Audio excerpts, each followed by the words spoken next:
Hello students, bio simplest में आपका स्वागत है। हम पढ़ रहे हैं माइक्रोब्स इन ह्यूमन वेलफेयर। आज का हमारा टॉपिक है बायोगैस और बायोगैस प्लांट। तो बायोगैस प्लांट क्या होता है? ये वो प्लांट होता है जो बायोगैस बनाता है। और बायोगैस क्या होती है कि जो बायोडिग्रेडेबल वेस्ट होता है, कोई भी बायोडिग्रेडेबल वेस्ट, चाहे वो एनिमल ओरिजिन से हो या प्लांट ओरिजिन से हो, ठीक है, उस वेस्ट को जब डिकम्पोजिशन होता है उसका एनारोबिक कंडीशन में, तो उससे कुछ गैसेस बनती हैं जैसे मीथेन। अब ये जो मीथेन गैस है ये फ्यूल की तरह यूज होती है, और इसी गैस को हम बायोगैस भी बोल देते हैं। एक्चुअली उसमें से मीथेन नहीं होती है, बहुत सारी गैस होती है। उस पूरे गैस के मिक्सचर को हम क्या बोल देते हैं? बायोगैस बोल देते हैं। लेकिन उसमें 60 to 70% जो मेन गैस है वो मीथेन ही होती है। तो इसको कहते हैं बायोगैस।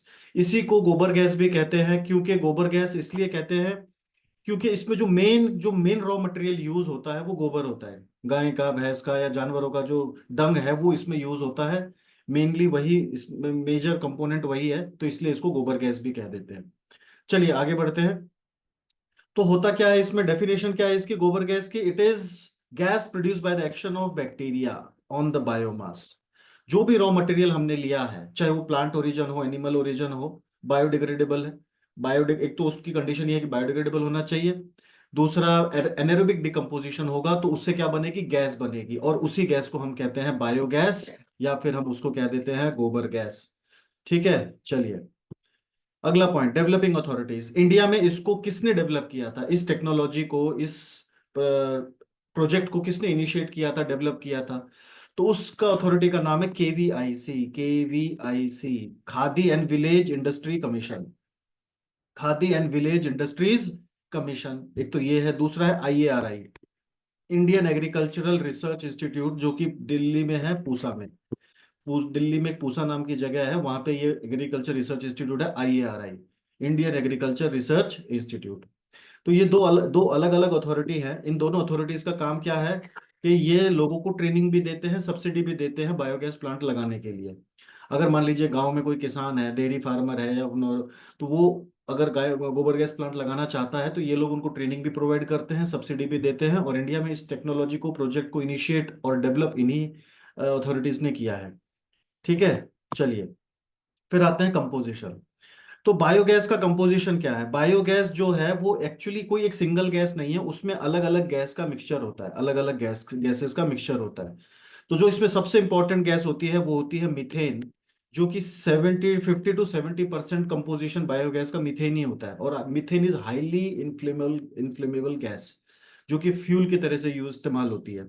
फिर जो दूसरी गैस प्रेजेंट होती है वो है कार्बन डाइऑक्साइड, जो कि 25 to 35% प्रेजेंट होती है बायोगैस के अंदर। फिर अगली गैस जो है वो है हमारी हाइड्रोजन सल्फाइड। हाइड्रोजन सल्फाइड जो कि उन 1 से लेके 5% तक बीच में कितनी भी हो सकती है। फिर और भी दो चार गैस होती है, जैसे अमोनिया है, कार्बन मोनोक्साइड है, नाइट्रोजन है, हाइड्रोजन है। ये ट्रेसेस अमाउंट में ये भी प्रोड्यूस होती है, अलग अलग गैस। तो इन्हीं सभी गैस के मिक्सचर को हम क्या कह देते हैं? बायोगैस बोल देते हैं, या इसी को हम गोबर गैस भी बोल देते हैं। ठीक है। अब ये बनता कैसे है? इसमें कुछ सिंपल सा है कि एनारोबिक डाइजेशन होता है ऑर्गेनिक वेस्ट फ्रॉम प्लांट और एनिमल। प्लांट और एनिमल के जो ऑर्गेनिक वेस्ट होते हैं उसका एनारोबिक डिकम्पोजिशन किया जाता है, और उससे जो गैस प्रोड्यूस होती है दैट इज कॉल्ड बायोगैस या फिर गोबर गैस। स्टेप्स। तो गोबर गैस का में जो बनती है, बायोगैस जो बनती है, उसमें बेसिकली 3 स्टेप्स होते हैं। 3 स्टेप्स में तो पहला स्टेप होता है दैट इज हाइड्रोलिसिस, दूसरा एसिडोजेनेसिस, तीसरा मिथेनोजेनेसिस।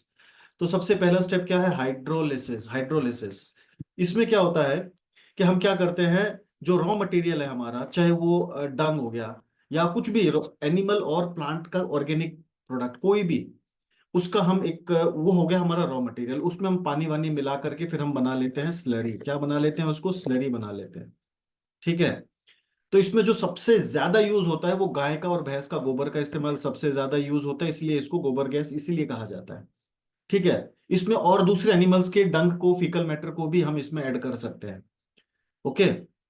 फिर क्या होगा कि स्लरी बनने के बाद में एनारोबिक बैक्टीरिया, जिसमें क्लॉस्ट्रिडियम और स्यूडोमोनास, क्या करेंगे? इसको हाइड्रोलाइसिस करेंगे, इसका हाइड्रोलाइसिस करेंगे। तो आप देख सकते हैं, अब जो रॉ मटेरियल है, यहाँ पे है रॉ मटेरियल। अब रॉ मटेरियल के अंदर क्या क्या है बेटा? रॉ मटेरियल के अंदर होता है ये सारे कंपोनेंट, कार्बोहाइड्रेट, प्रोटीन और फैट। अब प्रोटीन को ब्रेक डाउन करेंगे किसमें, सिंपल सॉरी कार्बोहाइड्रेट को ब्रेक डाउन होगा सिंपल शुगर में, प्रोटीन का ब्रेक डाउन होगा अमाइनो एसिड में, और फैट का ब्रेक डाउन होगा फैटी एसिड में। तो ये जो प्रोसेस है, इस प्रोसेस को कहते हैं हाइड्रोलाइसिस। क्या कहते हैं इसको, हाइड्रोलाइसिस कहते हैं। तो जो हमारे लार्ज मॉलिक्यूल्स थे, मैक्रो मॉलिक्यूल्स थे, उसको क्या किया हमने, माइक्रो मॉलिक्यूल्स में कन्वर्ट कर दिया। और ये कन्वर्जन किसने किया है, ये कन्वर्जन किया है क्लॉस्ट्रिडियम और स्यूडोमोनास नाम के एनारोबिक बैक्टीरिया ने। क्लॉस्ट्रिडियम और स्यूडोमोनास जो है एनारोबिक बैक्टीरिया हैं, और इन्होंने क्या किया, इन मैक्रो मॉलिक्यूल्स को माइक्रो मॉलिक्यूल्स में कन्वर्ट कर दिया। ठीक है, और इस प्रोसेस को क्या कहते हैं, इस प्रोसेस को कहते हैं हाइड्रोलाइसिस।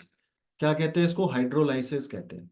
मतलब break down, in break down of large macromolecule into smaller macromolecule is called hydrolysis. फिर हाइड्रोलाइसिस होने के बाद में जब ये हमारे सिंपल शुगर, अमाइनो एसिड और फैटी एसिड बन जाएंगे, तो ये अगले स्टेप में एंटर करेंगे, और अगले स्टेप का जो नाम है वो है एसिडोजेनेसिस। अगले स्टेप का नाम क्या है, एसिडोजेनेसिस नाम है अगले स्टेप का। तो एसिडोजेनेसिस में क्या होता है, एनारोबिक बैक्टीरिया इन सिंपल यहाँ पे जो बने थे, ठीक है, यहाँ पे जो सिंपल हमारा जो हाइड्रोलाइसिस हुआ था, वो हाइड्रोलाइसिस ये प्रोडक्ट यहाँ पे आ गए अब। ठीक है, simple sugar, amino acid, fatty acid अब यहाँ आ गए। अब इनका क्या होगा, इनसे एसिड बन जाएंगे। एनारोबिक बैक्टीरिया क्या करेंगे, इनका एसिडिफिकेशन कर एसिडोजेनेसिस करेंगे। एसिडोजेनेसिस में क्या होगा कि जितने भी सिंपल प्रोडक्ट हैं, माइक्रोमोलिक्यूल्स हैं, ये सब किस में कन्वर्ट हो जाएंगे, एसिड्स में कन्वर्ट हो जाएंगे, जिसमें formic acid, acetic acid, hydrogen, ये सब इसमें प्रोड्यूस होगा। ठीक है, चलिए। तो ये क्या था हमारा एसिडोजेनेसिस, तो formation of acid from micromolecules. तो ये जो माइक्रोमोलिक्यूल्स हैं, सिंपल माइक्रोमोलिक्यूल्स, इनसे जो एसिड बनने की प्रक्रिया है, इसी को हम कहते हैं एसिडोजेनेसिस। और इस प्रक्रिया को किसने पूरा किया, एनारोबिक बैक्टीरिया। एनारोबिक बैक्टीरिया वो होते हैं जो ऑक्सीजन, जिनको नहीं चाहिए अपने काम करने के लिए, ऑक्सीजन नहीं चाहिए, ठीक है, without oxygen, they work without oxygen. फिर अब ये जो एसिड बने हैं यहाँ पर, ये जो एसिड बने हैं, अब ये एसिड अगले स्टेप में एंटर करेंगे, जिसका नाम है मिथेनोजेनेसिस। अगला स्टेप क्या है, मिथेनोजेनेसिस। अगला स्टेप का नाम है मिथेनोजेनेसिस। अब ये जितने भी एसिड बने थे पहले, ठीक है, और पहले हाइड्रोजन गैस भी बनी थी, तो ये जो पहले एसिड्स और हाइड्रोजन गैस पहले वाले स्टेप में बनी थी, अब इनसे क्या होगा, मीथेन गैस बन जाएगी, कार्बन डाइऑक्साइड और वाटर बनेगा। तो ये जो मीथेन गैस है वो यहाँ पे बनती है, इसी formation of methane gas is called methanogenesis. Formation of methane gas is called methanogenesis. अब इस स्टेप को करने के लिए हमारे को चाहिए मिथेनोजेंस। क्या चाहिए, मिथेनोजेंस चाहिए। मिथेनोजेन क्या होते हैं बेटा, methanogen is an obligatory anaerobes. Obligatory anaerobes वो होते हैं जो कट्टर एनारोबिक होते हैं, कट्टर एनारोबिक। उन मतलब वो, उनको 100% इन्वायरमेंट एनारोबिक ही चाहिए, अगर थोड़ा भी ऑक्सीजन उनको मिल गया तो वो मर जाएंगे। ठीक है, तो दे आर कट्टर anaerobic organism, that's why they are obligatory anaerobes. अब मिथेनोजेन इसलिए कहते हैं क्योंकि दे प्रोड्यूस मीथेन गैस, कि they can produce methane gas. अब इसमें हमारे पास एग्जांपल है मिथेनोबैक्टीरियम, मिथेनोकॉकस। दो फेमस बैक्टीरिया है, मिथेनोबैक्टीरियम, मिथेनोकॉकस। ये दोनों बैक्टीरिया किसके अंडर में आते हैं, ये दोनों ही बैक्टीरिया मिथेनोजेन के अंडर में आते हैं। और मिथेनोजेन क्या है, ऑब्लिगेटरी एनारोब्स। मिथेनोजेन क्या होते हैं, ऑब्लिगेटरी एनारोब्स। अब ये जो मिथेनोजेन बैक्टीरिया होते हैं, ये पाए जाते हैं कैटल में। कैटल का जो र्यूमन होता है, स्टमक, वहां पे पाए जाते हैं। राइस फील्ड के जो मडी वाटर है उसमें पाए जाते हैं। Activated sludge of sewage treatment plant उसमें भी पाए जाते हैं। तो ये जो मिथेनोजेन बैक्टीरिया है, ये अलग अलग जगह पे नेचुरली पाए जाते हैं। समझ गए। तो अब कैटल्स मतलब क्या, काओ, बफेलो, ये सब कैटल्स हो गए। ठीक है, काओ, बफेलो। तो अब इनका जो गोबर होता है उसमें नेचुरली पहले से ही मिथेनोजेन बैक्टीरिया मौजूद होते हैं। एक ये भी कारण है गोबर का इस्तेमाल करने का। हम गोबर का इस्तेमाल करते हैं गोबर गैस प्लांट में, बायोगैस प्लांट में, उसका एक बेसिक कारण ये है कि ये जो मिथेनोजेन बैक्टीरिया है, ये ऑलरेडी नेचुरली पहले से ही गोबर में प्रेजेंट होते हैं। तो हमको अलग से उसको इनोकुलेट करने की जरूरत नहीं पड़ती है। ठीक है, और ये बैक्टीरिया नेचुरली कहाँ थे, कैटल के ह्यूमन में थे, स्टमक में थे, कंपाउंड स्टमक में। जो कैटल्स होते हैं उनका जो स्टमक है उसको कंपाउंड स्टमक कहते हैं, उसका एक पार्ट है र्यूमन। तो र्यूमन के अंदर थे ये बैक्टीरिया। तो जब डंग बनेगा तो उसके अंदर भी ये बैक्टीरिया प्रेजेंट होंगे, तो नेचुरली ये बैक्टीरिया उसमें पहले से ही प्रेजेंट है, तो हमको अलग से उसके लिए परेशान होने की जरूरत नहीं है। उसके अलावा ये बैक्टीरिया और कहाँ पाए जाते हैं? राइस फील्ड में जो मडी वाटर है उसमें भी पाए जाते हैं। उसके बाद में सीवेज ट्रीटमेंट प्लांट का जो एक्टिवेटेड स्लज है उसमें भी ये बैक्टीरिया पाए जाते हैं। चलिए अब आगे देखते हैं। फिर अब मैंने आपको बताया कि जो एसिड पहले वाले स्टेप्स में बने थे एसिडोजेनेसिस में, अब ये एसिड से बन जाएगी methane gas in presence of Methanobacterium और मिथेनोकॉकस। और मिथेनोबैक्टीरियम मिथेनोकॉकस क्या है बेटा? ये हमारे मिथेनोजेंस है ये। ठीक है। तो अब हमारा एम क्या था? मीथेन गैस बनाना, जो कि बन चुकी है। तो ये 3 स्टेप में जो है मीथेन बायोगैस बनती है। तो पहले वाले स्टेप में क्या हुआ था? पहले वाले स्टेप में हुआ था हाइड्रोलिसिस, दूसरे वाले स्टेप में एसिडोजेनेसिस, तीसरे वाले स्टेप में मिथेनोजेनेसिस। अब ये मीथेन गैस बन गई है तो हमारा काम पूरा हो चुका है। चलिए आगे देखते हैं बायोगैस प्लांट कितने टाइप के होते हैं और कैसे बनते हैं। तो बायोगैस प्लांट के लिए हमको क्या हुआ है, 2 टाइप के प्लांट होते हैं। एक तो होता है फिक्स्ड डोम टाइप और floating dome type. Biogas plant ज्यादातर गांव में इसलिए पाए जाते हैं क्योंकि जो जानवर होते हैं वो गांव में ही ज्यादा होते हैं। ठीक है। तो जो विलेज एरिया है, रूरल एरिया है, वहां पर क्या है, डेयरीज बहुत ज्यादा होती हैं, पशु बहुत ज्यादा होते हैं, तो उनका गोबर भी बहुत ज्यादा होगा, तो वही उनके लिए बेस्ट लोकेशन है। ठीक है। चलिए, तो slurry of is put into the water is put into plant. तो अब इसमें क्या होगा कि भाई हमारे 2 टाइप के होते हैं, एक तो फिक्स्ड डोम टाइप और फ्लोटिंग डो gas holder type biogas plant. तो ये है हमारा पहला वाला, दैट इज फ्लोटिंग टाइप। ये पहला वाला जो है ये फ्लोटिंग टाइप है, दूसरा वाला जो है वो हमारा फिक्स्ड डोम टाइप है। फिक्स्ड डोम टाइप में क्या होता है कि यहाँ पे कुछ भी हिलता डुलता नहीं है, पूरा का पूरा कंक्रीट का होता है। ये जो डोम है ये फिक्स्ड है। ये इसका लोकेशन चेंज नहीं होगी, डोम की लोकेशन। जबकि इस वाले केस में क्या होगा, जो ये डोम है, ये जो ऊपर का पार्ट है, ये टैंक है, ये ऊपर नीचे होता रहता है। जब गैस भरेगी तो धीरे धीरे धीरे धीरे ये ऊपर उठना शुरू हो जाएगा। जब गैस खत्म होगी तो यही डोम जो है धीरे धीरे नीचे आना शुरू हो जाएगा। ठीक है। तो ये फ्लोटिंग टाइप है, तो इसकी मूवमेंट, इसकी पोजीशन ऊपर नीचे शिफ्ट हो सकती है डिपेंडिंग ऑन कि कितनी गैस अंदर मौजूद है। ज्यादा गैस होगी तो ये जो डोम है ये ऊपर की तरफ मूव करेगा। और जब वो जैसे जैसे वो गैस धीरे धीरे खत्म होगी, ये धीरे धीरे नीचे नीचे नीचे नीचे जाता जाएगा। तो ये इसको कहते हैं फ्लोटिंग टाइप, क्योंकि इसमें जो ऊपर का जो टैंक है या डोम है वो ऊपर नीचे मूव करता रहता है। लेकिन इसलिए इसको कहते हैं floating gas holder type, floating gas holder type. ठीक है। अब आते हैं फिक्स्ड वाले में। तो ये वाला जो है ये वाला फिक्स्ड है, आप देख रहे हैं इसमें कुछ भी ऊपर नीचे नहीं है, पूरा का पूरा कंक्रीट का है। और डोम का जो शेप है, जो पोजीशन है, वो वही रहती है अंदर गैस कितनी भी हो। इसको कहते हैं फिक्स्ड डोम टाइप। तो अगर देखा जाए तो फिक्स डोम टाइप बेटर इसलिए है क्योंकि इसमें मेंटेनेंस कम होता है। अब इसमें ये टैंक है, इतना बड़ा टैंक, ऊपर नीचे होगा तो धीरे धीरे उसमें वेयर एंड टेयर भी होगा, तो इसमें मेंटेनेंस ज्यादा होगा। फिक्स डोम टाइप का मेंटेनेंस कंपैरेटिवली कम होता है। तो अब किया क्या जाता है कि आप इसमें ध्यान से देख सकते हैं, अभी आप मैं यहाँ पे ड्रॉ करूंगा, आपको समझ में आएगा।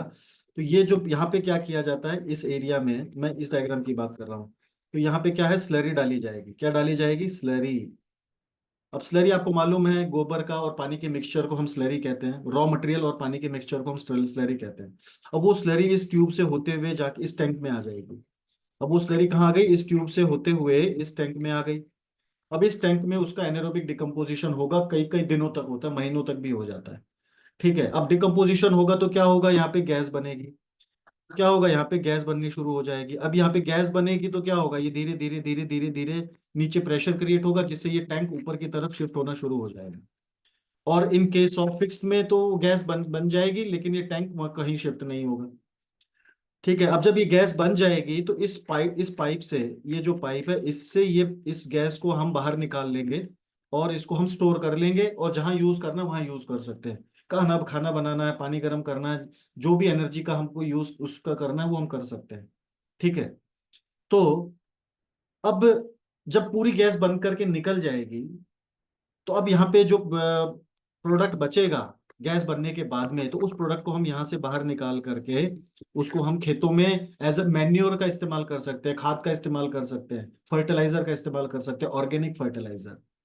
तो इससे 2 फायदे हो गए हमारे बायोगैस प्लांट से। एक तो हमको क्या मिला, बायोगैस मिल गई। ठीक है, क्या मिल गया? बायोगैस मिल गई। दूसरा हमको मिल गया मैन्योर। ठीक है, फर्टिलाइजर। और कैसा फर्टिलाइजर? ऑर्गेनिक।